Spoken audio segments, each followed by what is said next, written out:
Hello and welcome to Mythmakers. Mythmakers is the podcast for fantasy fans and fantasy creatives, brought to you by the Oxford Centre for Fantasy. My name is Julia Golding. I'm an author, but I also run the centre. Anyway, we are doing a journey through The Lord of the Rings, looking at it from an author's point of view. And we have reached Chapter 6 in Book 2. That's the latter end of the Fellowship of the Ring. And this chapter is called LotR. Now, immediately I say that, I'm sure that you are coming up with strong visual images of your own, of what you think that place is like. And it's an absolutely splendid chapter. And I think it really does display the enchantment of Tolkien's world building, particularly in the world of the elves, but interestingly also in the very same chapter, in the world of the dwarves. And we'll be looking at that, suggesting how he does it. I don't know that we'll ever solve the mystery of the accumulative effect of reading it, but I'll have a look at some of the things I've noticed as an author. When I was analysing it, I was thinking that it's probably a chapter that falls into 4 sections. So first of all, we have the leaving the gates of Moria, and there's sort of a dwarven interlude. It feels elegiac and wintry. That's the kind of imagery that's being evoked there. And then there's a transition into a more spring-like environment as they approach LotR. And this is a moment where they have a pause, and Legolas notices that Frodo and Sam are lagging behind because they were both injured in the previous chapter. And there's a section with Frodo and Gimli talking about their journey, and there's the Nimrodel poem which Legolas recites. So the third section, after that sort of slow entry into Lothlorien, is staying up in the treetops with Haldir, Rumil, and the other elves who are on watch. And it's when the orcs pass below, and it's held in the night time. And then the last section is a daytime in Lothlorien as they walk blindfold to Cerin Amroth, which is called the heart of Elvendom on Earth. It sort of leads into the heart of Aragorn in a way. It's showing what his motive is in a very subtle way, and it ends with Frodo and Aragorn together. Also, I'm calling this the time slip section, and you'll see why in a minute. Right, so let's turn to the details of the chapter itself. So the first thing technically to point out is it starts with speech. It's Aragorn saying, recalling his words to warning Gandalf of the dangers of going to Moria, also reaffirming that he is the one who is leading the way, and also telling them they've got to get moving. This technique of using speech, if you compare it to other chapters which have slower entry points, it means it's like a sprint start as opposed to a gentle wind up. It gives a sense of urgency to this section. Mainly Aragorn and Gimli do the talking in this part, which is appropriate because it's Gimli's reprise of the mountains being their enemies. He even shakes his fist at Caradhras. And there are echoes of previous speeches in this section. If you're looking in the detail, if you're wondering what whin is and what exactly that is in English, I will tell you. Whin is a colloquial name for furze or gorse, so a prickly bush. Tolkien very often likes using the older names or the more local dialect names, which fits because the point of view mainly is that of the hobbits, and so they might well use a more familiar name to them. Anyway, I thought I'd just help you out on that. They're passing through, on this side of the mountain, one of the many faded places in Middle-earth, with its cracked stones and paths that are broken up and the broken columns. I think what you might want to sort of imagine is Tolkien is thinking of the Roman remains. Not so much left in the UK, though we do have some, particularly up like Hadrian's Wall and places like that. But certainly what you might find in the landscape of Greece or Turkey, the idea of a once fine civilization that has vanished, and we are the little people who follow on afterwards. And so his Middle Earth is full of places like this. Gimli is talking to Frodo at this point, and Sam follows. Notice how many times Sam just latches on. Frodo's asked off to a council or to come and see um, the place where Durin looked into the water, and Sam follows anyway. It's actually hilarious the number of times that happens. But it's he's basically Frodo's bodyguard, isn't he? He's his right-hand man, so he's not going to be left behind. I always find it slightly odd that the two who do go with Gimli are the injured ones in the party. Merry, Pippin, you're passing up this chance to see this wonder. Anyway, it I suppose looking at it another way, the choice to go on a kind of pilgrimage to see the Mirror is better with fewer people around. It gives it a more solemn moment, and Frodo, as our main point of view, is a good person to go with. Anyway, it's a little niggle that's always got to me at that point. Why don't the others go as well? Anyway, so here is the bit I was referring to where we get the magic of Tolkien's vision of the dwarf culture. And it's done through the evocation of the Mirror, which is this wonderfully deep lake that is thrust into the heart of the mountains like a spear point. Just think it's worth reading that section because it's so beautiful.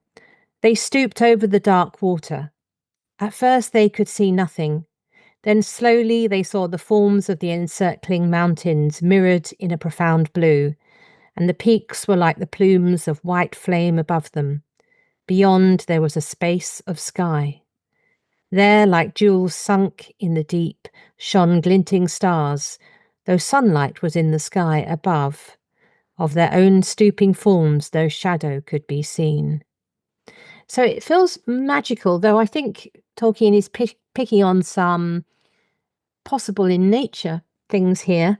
I believe that if you're down a very deep well and look up, you can see the stars, even though it's daylight. So there's a sense of that depth. And also the fact that their reflections, their shadows aren't on the water, it gives that sense of the timelessness, the age of the dwarven vision, for which these mortals don't even make any imprint on the surface. I also want to just point out here something I'd not thought of before, but there is a resonance, isn't there, between this and the Mirror of Galadriel, another reflective pool that shows the past and also the future in the case of Galadriel. So she says, this is looking ahead, that they may find it magical, but that's not her name for the same thing. It seems a bit similar in the case of the dwarven vision here. It's not magic in that, but it's something deeply felt, deeply expressed of dwarven culture.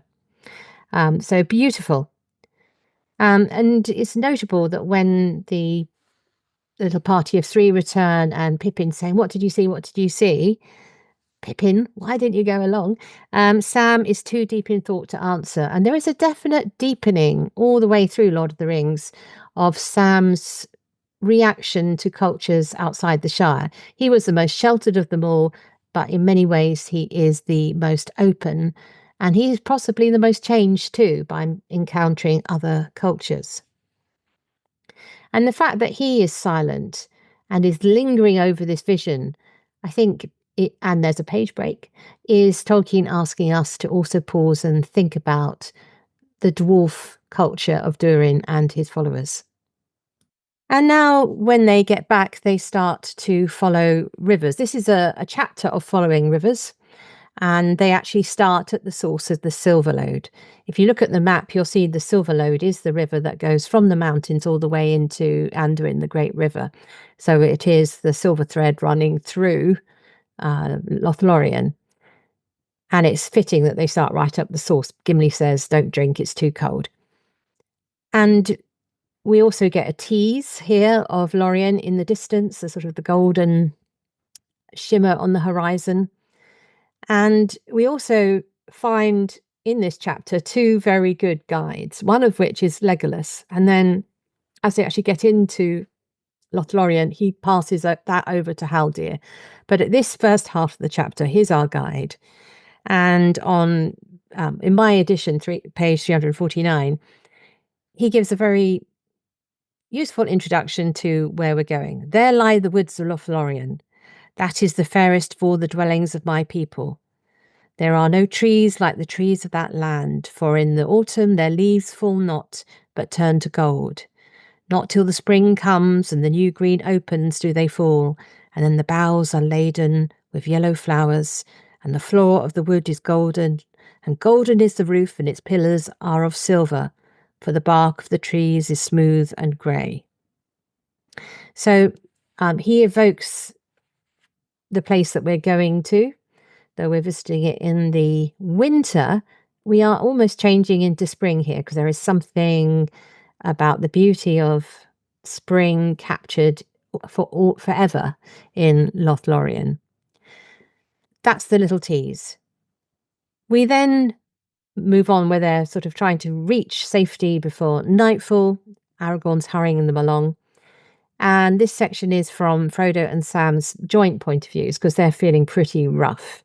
And it's notable that at the start of this next section, we hear how both of them are feeling. But we also get the sense that Aragorn's steps into leadership are faltering ones. He's used to being in the company, one suspects, of people who can keep up with him. And he's having to adjust his ideas because the hobbits are failing. But he shows the good side of his character. That's his blind side. He shows the good side of his character by recognizing and apologizing that he was in the wrong. And they must have been feeling pretty rough, because Aragorn and Boromir carry them to the little dell. Now, I want to just pause on the little dell. You may not have thought about this since you last read it, but this, I was saying that there are always these details which are lovely to rediscover, no matter how many times you read your way through Lord of the Rings. I find that stopping and thinking about places which I've just skimmed over before always come up with new delights. And here it is the specificity of the place they stop. So here we are. It's a place that doesn't loom large in, the lore of Middle-earth, but so they go past yet another little stream, and they go into a dell. About it stood fir trees, short and bent, and its sides were steep and clothed with hart's tongue and shrubs of whortleberry. At the bottom there was a level space through which the stream flowed noisily over shining pebbles. So he's evoking, it's a very common sight actually if you're walking on somewhere like Exmoor or Dartmoor, where Tolkien often went on walking holidays. This kind of little dell is absolutely somewhere you could go and find today. Beautiful. It feels safe. Of course, they're not safe yet, but it's this sort of private space so they can do a bit of medical attention that is required at this point. But Tolkien doesn't forget the ticking clock, because you don't want to lose the tension. He mentions that already the sun was westering. So we're in a northern hemisphere where days are short in winter, and they haven't got long to find better safety than this. So some wonderful details to come in this short bit of medical aid. Aragorn swings into action as the hands of the king and the hands of the healer here. And I love the little link back to Weathertop, because he's still carrying with him the dried leaves of Athelas that proved so helpful when Frodo was hurt before. We also get a beautiful description of the mail shirt. We saw it briefly when Frodo was putting it on and when Bilbo gave it to him. But I think this might be my favourite description of it. And it's the first bit of levity after losing Gandalf. It actually the surprise of it makes Aragorn laugh. The silver corselet shimmered before his eyes like the light upon a rippling sea. Carefully he took it off and held it up, and the gems on it glittered like stars, and the sound of the shaken rings was like the tinkle of rain in a pool. I don't know how possible all those things are. but we're possibly, because you haven't heard that sound before. Maybe it sounds as though it might be quite noisy to wear. But anyway, it evokes something beautiful. And this chapter is strangely often referring to the sea and to beaches and to those things that come from Westerness or from the undying lands, even though we are far, far inland. And the male shirt seems to be almost like a seashell that's supposed to have the sound of the sea in it. The male shirt seems to be falling into that kind of role. So I love that little description.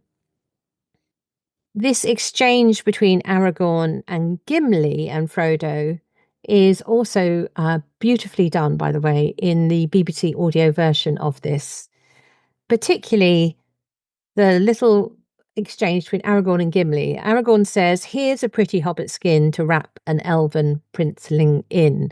Now, I'm not sure if he's a poet and didn't know it, but there is obviously a rhyme there. And Gimli is, of course, astonished by the workmanship, and he has a wonderful bit of um, just awed, dwarven awe at this.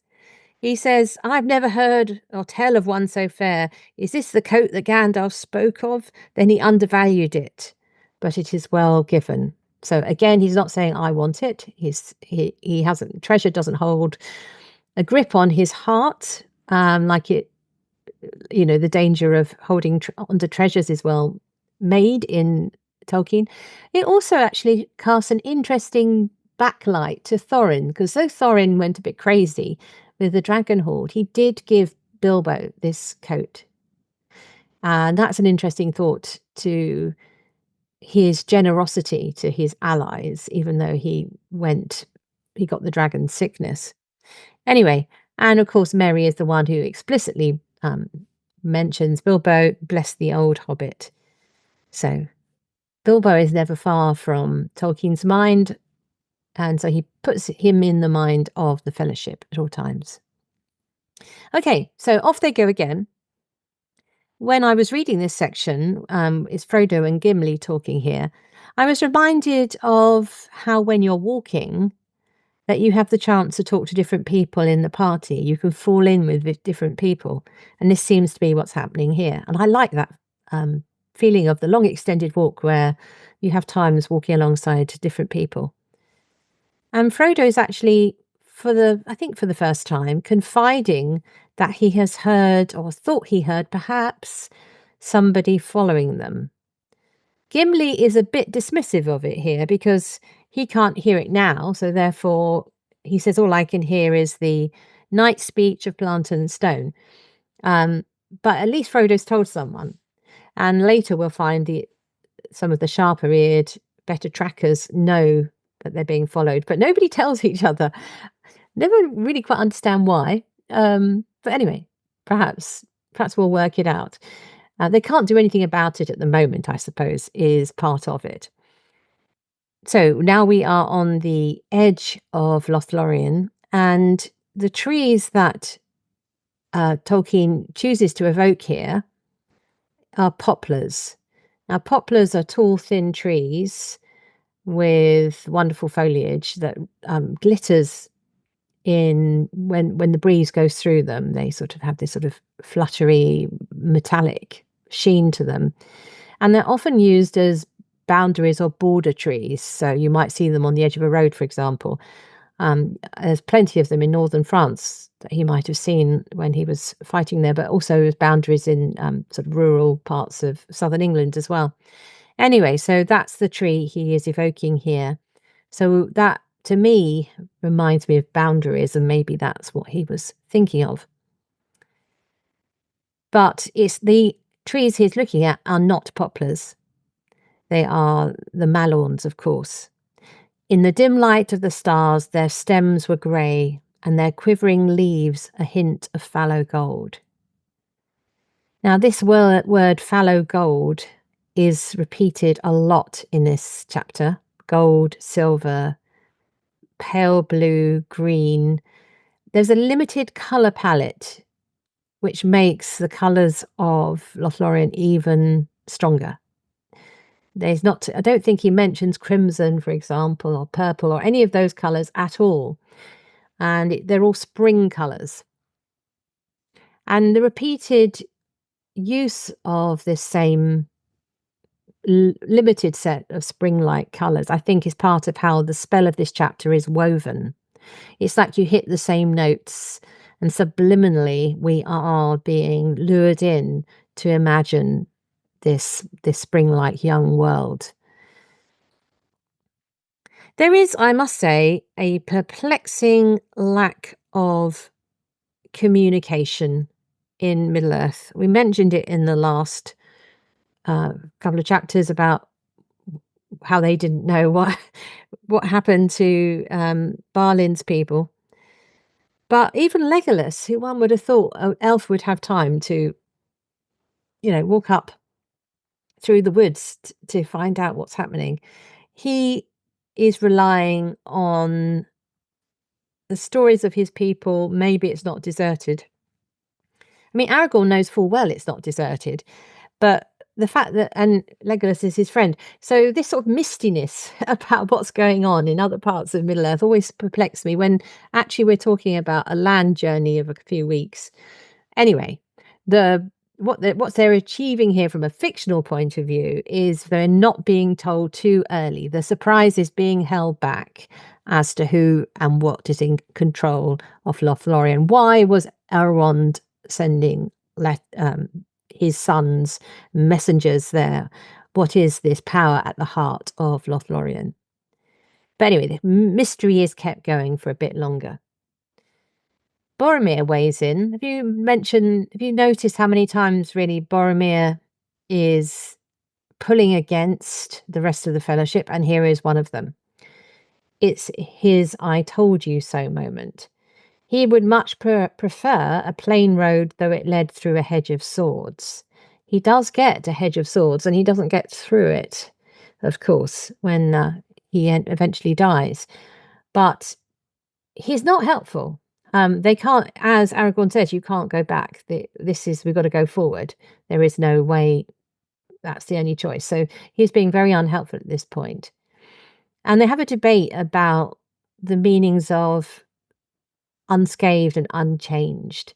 So Boromir says nobody goes through the woods without being scathed, or they don't come through unscathed. And Aragorn counters with unchanged because, of course, we later learn that he spent much of his youth there, and that's where he fell in love with Arwen. So for him, it's a happy place, of course. And note also that in the conversations between Boromir and Aragorn, again, Aragorn tops Boromir. It's as though he can't give Boromir the final word. So the kingship steward thing is already at play. Because Boromir says, then lead on, but it is perilous. And rather than give him the final word, Aragorn says, perilous indeed, fair and perilous, but only evil need fear it, or those who bring some evil with them.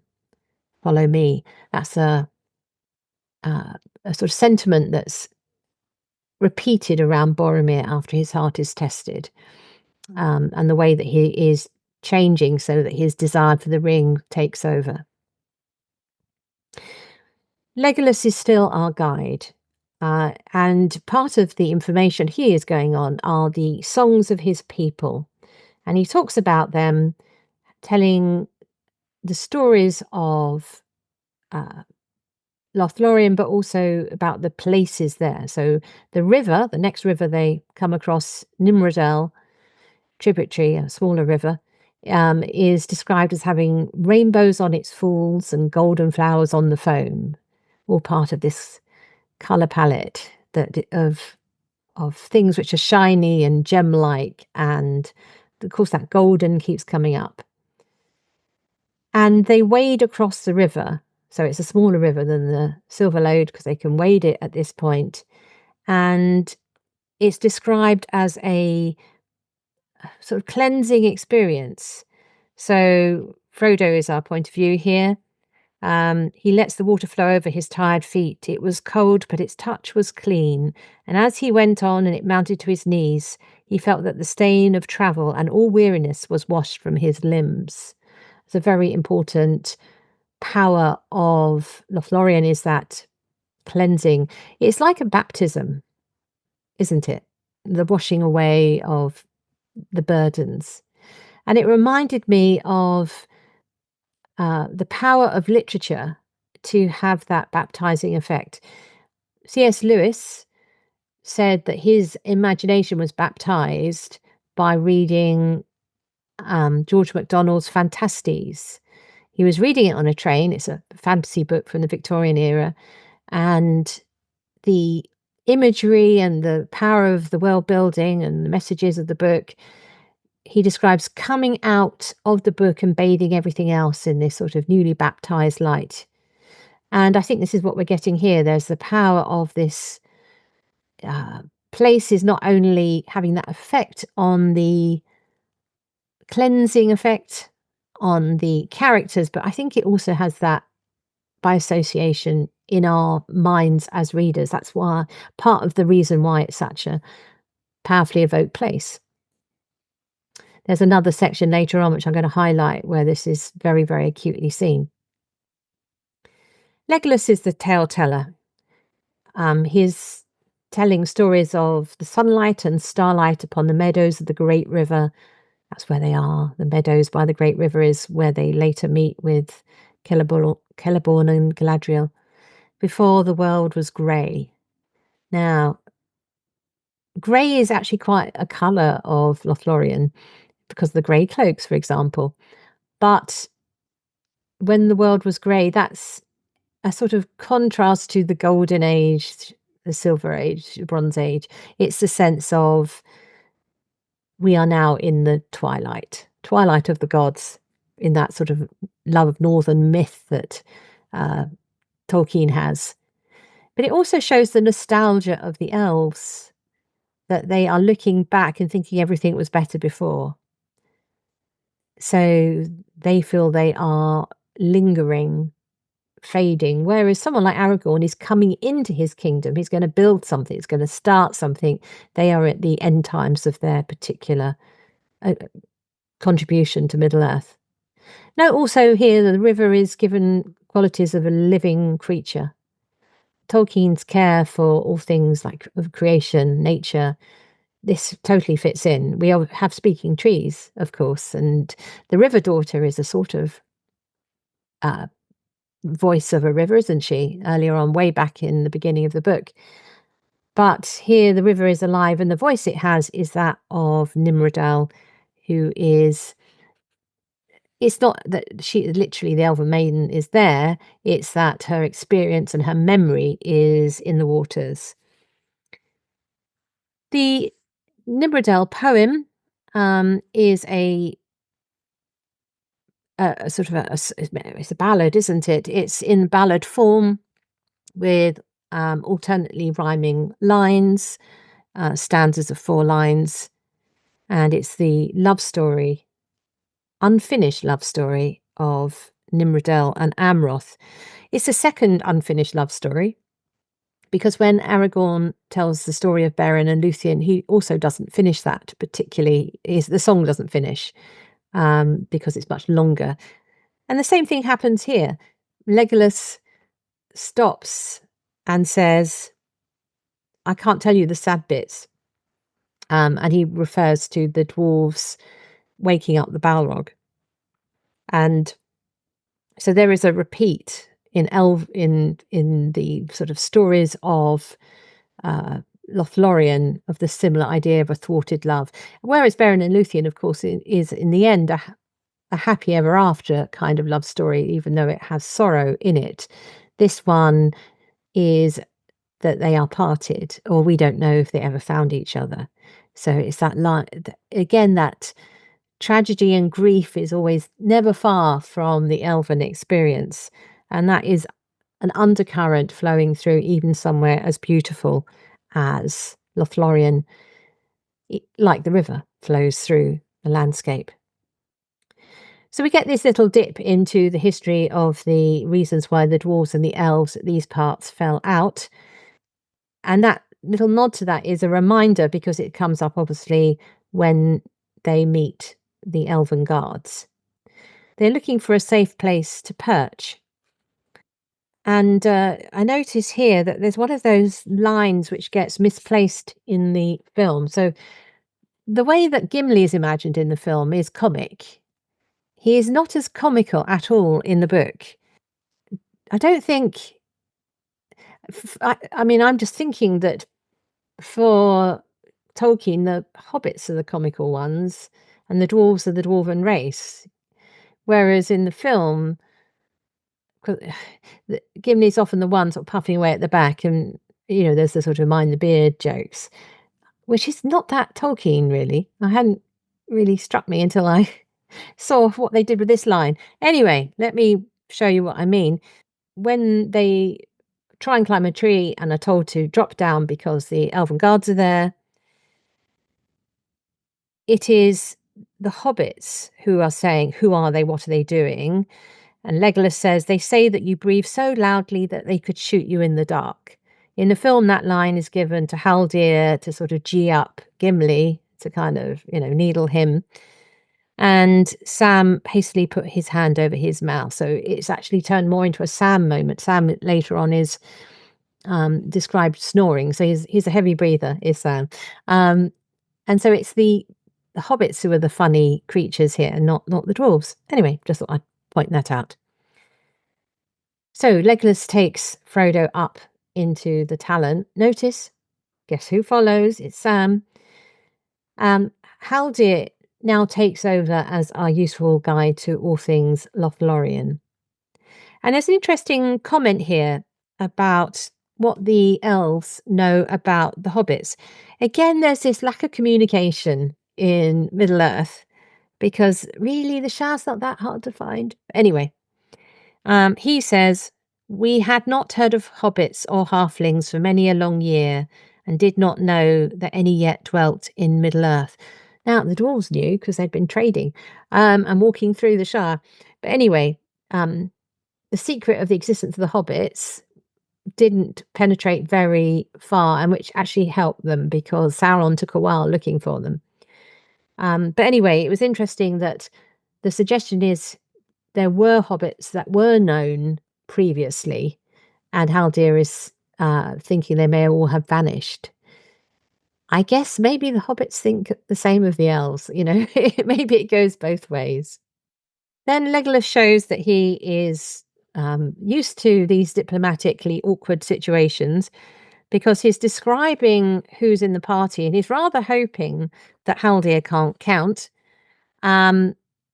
because he has to finally admit that the eighth person is a dwarf. "A dwarf," said Haldir. "That is not well. We have not had dealings with the dwarves since the dark days. They are not permitted in our land. I cannot allow him to pass." That is interestingly an echo of what Gandalf says to the Balrog. You cannot pass.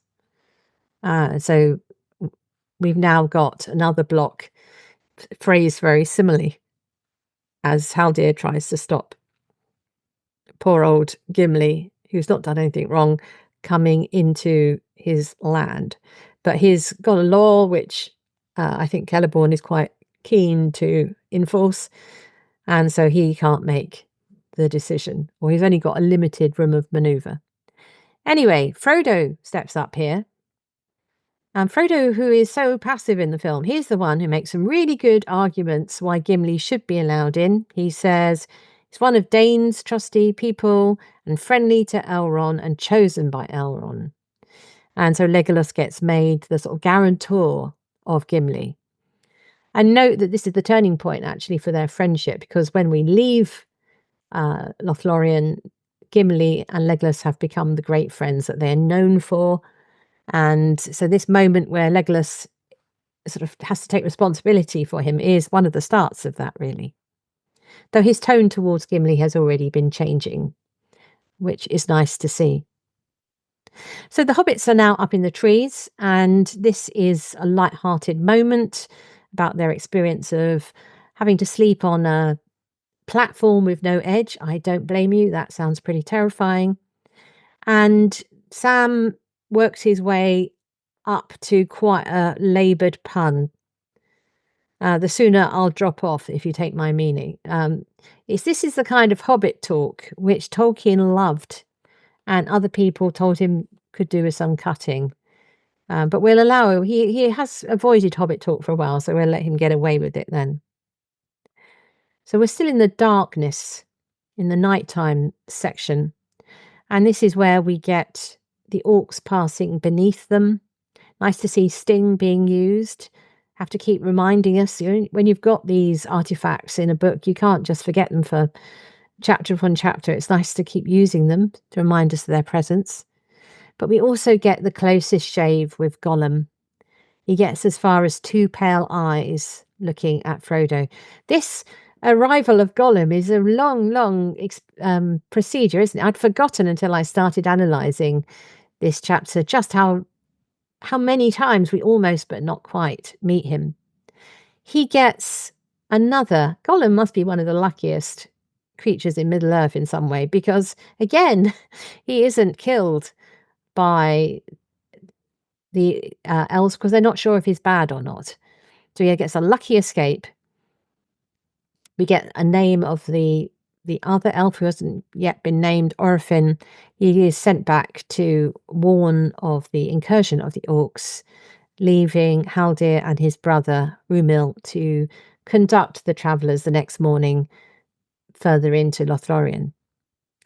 So this is the final section of the book, and this is done in daylight. So we've gone from nighttime and orcs and rumours and the glimpse of Gollum to a morning which is described as pale blue skies, a fallow gold sea. That's the description of the leaves. That's one of the many mentions in this chapter of oceans and beaches in an inland realm. And one of the first things they encounter is the rope bridge. Nice to see here that Pippin, after having been nervous about jumping the 7-foot chasm, he's not the one worried about the bridge. He goes across holding onto the rope, very nimble. And Sam has one of his lovely grounding statements about how his uncle Andy couldn't have even done that. And it makes you wonder about all those tales that we don't yet hear about the characters among the hobbits. So Uncle Andy is obviously one about whom family tales were told. But he brings in someone like small and only famous within a family in this context where Legolas is talking about Nimrodel and Amroth. I like the fact that it's still this local folkloric presence with Sam's grounding there. The other thing I noticed when I was looking at this as an analytical way is how the land is organized. So the Nath, which is where they're going to once they cross the river, is described as a spear. Tolkien said it's like a spearhead between the arms of Silverlode and Anduin the Great, this stretch of land. And it's a small detail, but the Mirrormere is described as a spearhead thrust towards the mountains the other way. So in this chapter, we've gone from one spearhead pointing that way to one pointing the other. I don't suppose even Tolkien noticed he did that, but it does give a symmetry to this particular chapter journey. We get the banter here between Gimli and Legolas, with Aragorn trying to make peace about whether or not they should be blindfolded.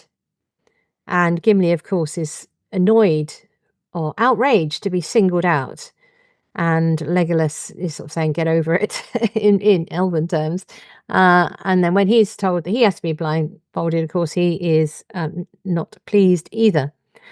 Anyway, Aragorn does show that he can wrangle his company by making the suggestion that they all go blindfold.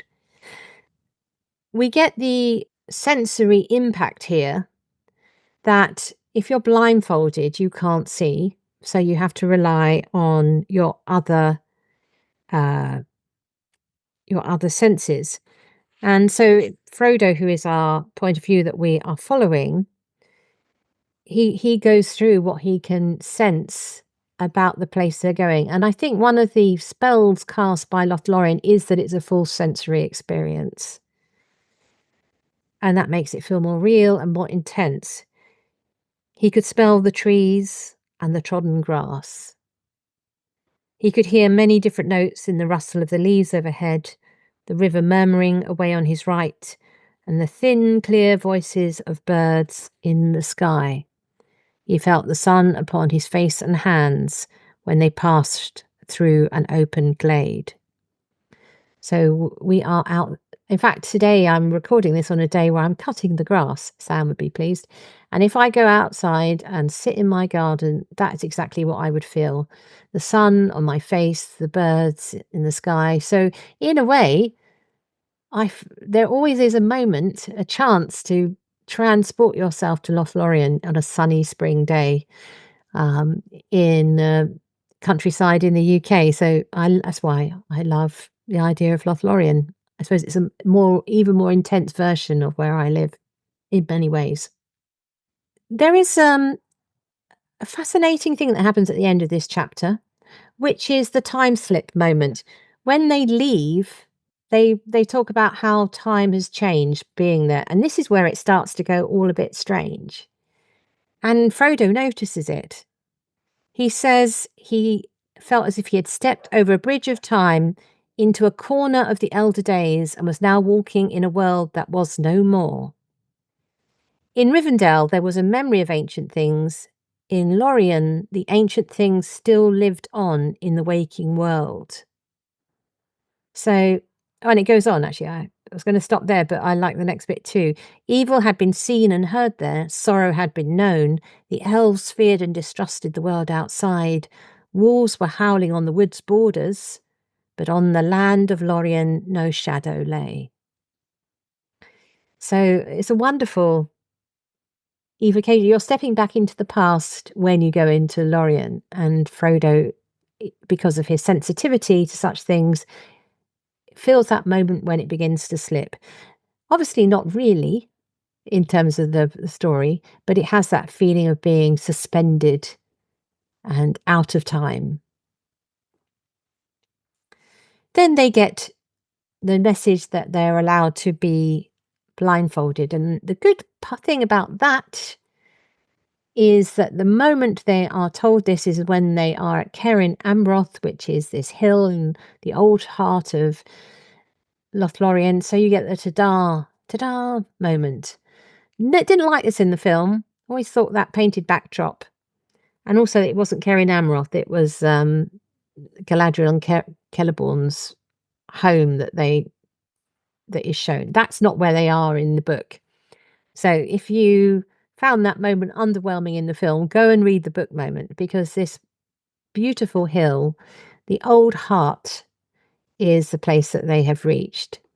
And it's empty. It's not lived in. It's a hill with beautiful flowers and trees. And the flowers that are given names are Eleanor and Nifredil. They are described in such a way that for a British reader sound very close to celandines and snowdrops. So the star-shaped yellow flower and the white, sort of green-white flowers, very similar to those. And they are the flowers that are the first ones that appear in January and February here. Winter flowers that herald spring. Very, very fitting for the sort of positioning of Lorien in this chapter. Frodo is a really marvellous point of view in this. And there's a section here on the page 365 in my copy, where he's analysing what he feels about it all. Everyone else is lying down. By everyone else, I think we can assume Pippin and Merry are lying down. But anyway, he is thinking about it. He feels as though he has stepped through a high window that looked on a vanished world. The light was upon it for which his language had no name. All that he saw was shapely, but the shapes seemed at once clear-cut, as if they had been first conceived and drawn at the uncovering of his eyes, and ancient as if they had endured for ever. He saw no colour but those he knew, gold and white and blue and green, but they were fresh and poignant, as if he had at that moment first perceived them and made for them names new and wonderful. This reminds me of part of Tolkien's essay on fairy stories, where he talks about the re-enchantment that fairy tales are able to bring into such simple ideas as trees and flowers and green, making us perceive them afresh and again. Also, that concept is in his poem Mythopoeia, um, which is I would suggest you read if you want to understand how he makes Lothlorien work. But if you want to see another writer doing a similar thing, this section also reminds me of The Last Battle, where when they go through the stable door in C.S. Lewis's book, the Narnia they reach is more intense. The greens are more green, the blues are more blues. And their idea that you're sort of heading into the reality, what is the most real place at all. You could get philosophical and say it's like meeting the Platonic ideals in for real. That's a possibility. Or it could be almost like a concept of what is heaven compared to earth. That's an idea that C.S. Lewis plays with in The Great Divorce, his meditation and what it might be like to be in heaven. So this may be one of the things that explains why Lothlorien feels so different from everywhere else, because this place where everything is more real does feel a bit like an elven heaven. But I would say that in that there is a problem, isn't there? Because it is the timelessness where it doesn't change. Frodo says he felt a timeless land that did not fade or change or fall into forgetfulness. That is also not living in a way, because living is about change. And it's interesting that Tolkien in his letters criticizes the elves as being like embalmers, people making mummies, embalming the past to not change. So that's where he criticizes them. Sam's also interesting here because he is allowing himself to expand his idea of elves. He says, I thought that elves were all for moon and stars, but this is more elvish than anything I heard tell of. I feel as if I'm inside a song, if you take my meaning. That goes back to the idea of tales and songs being more intense versions of reality, so he feels like he's stepped through into that.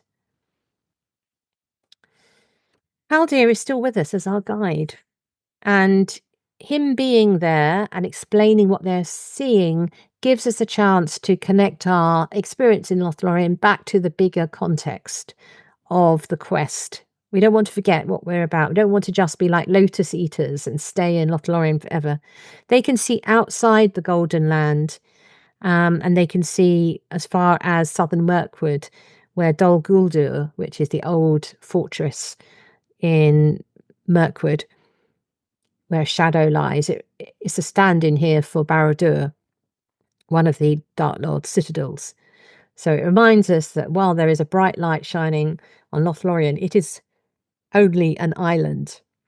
And here we get that idea of it being an island in a sea of change. Frodo actually, under this spell, says he stood still, hearing far off great seas upon beaches that had long ago been washed away, and seabirds crying whose race had perished from the earth. That's a hint at the sort of fossil record and how I live on a place with chalk downs, and chalk downs were once seabeds.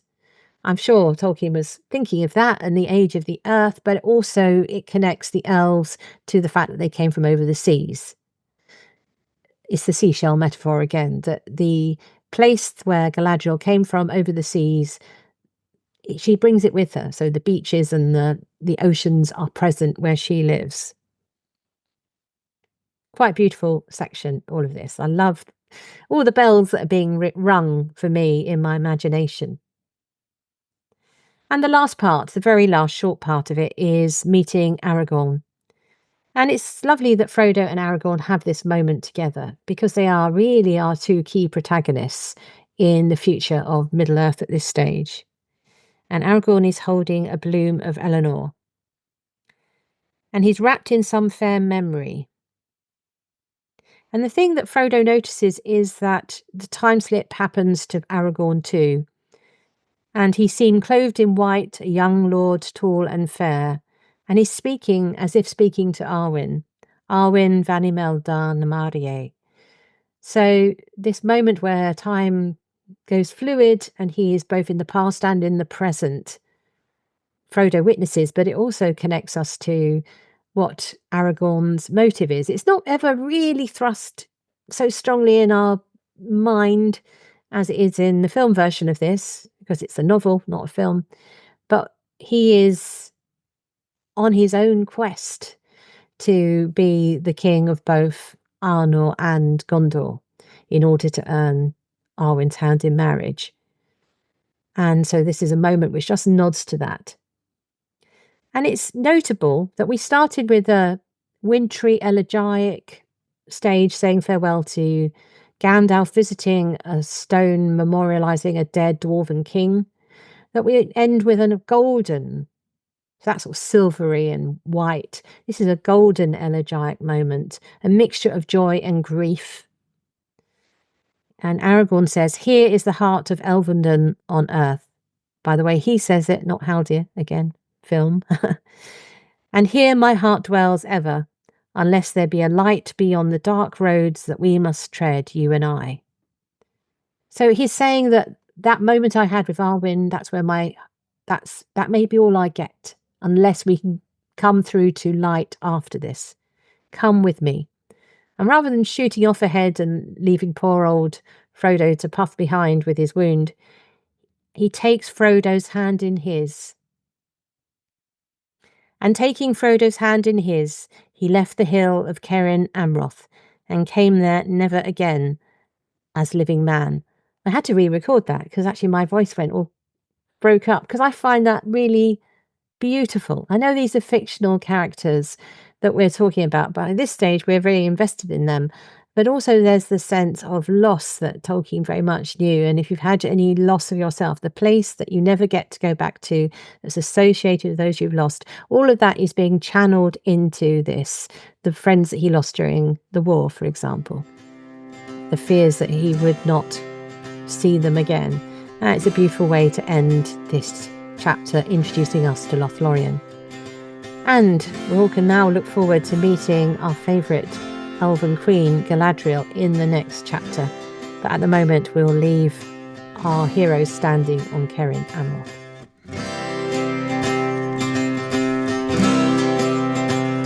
Thanks for listening to Mythmakers Podcast, brought to you by the Oxford Centre for Fantasy.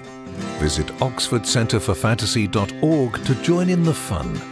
Find out about our online courses, in-person stays in Oxford, plus visit our shop for great gifts. Tell a friend and subscribe wherever you find your favourite podcasts worldwide.